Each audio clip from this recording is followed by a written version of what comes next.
আসসালামু আলাইকুম। সম্মানিত দর্শক ও শ্রোতা সকলকে জনতার কথার বিশেষ অনুষ্ঠানের পক্ষ থেকে শুভেচ্ছা অভিনন্দন জানাচ্ছি। আজ ফেলানী হত্যার 14 বছর। 2011 সালের 7 জানুয়ারি কুড়িগ্রামের অনন্তপুর সীমান্তে ভারতীয় সীমান্তরক্ষী বাহিনী বিএসএফের গুলিতে নির্মমভাবে হত্যার শিকার হয় ফেলানী। মই দিয়ে কাঁটাতারের বেড়া পার হওয়ার সময় ভারতীয় সীমান্তরক্ষী বাহিনীর সদস্য অমিয় ঘোষ ফেলানীকে গুলি করে হত্যা করে। দীর্ঘ প্রায় 5 ঘন্টার মতো লাশ কাঁটাতারে ঝুলিয়েছিল।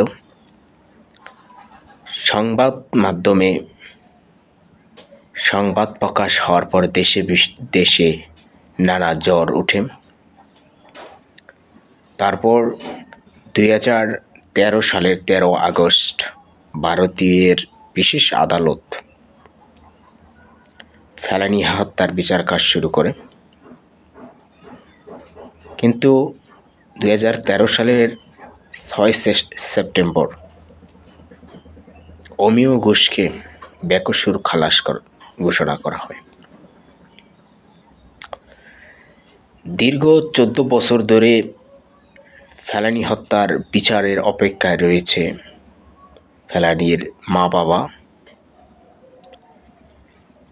দেশের মানুষও এই ঘটনাটির সম্বন্ধে অবগত রয়েছে, কিন্তু দৃষ্টান্তমূলক বিচার আজও দেখেনি।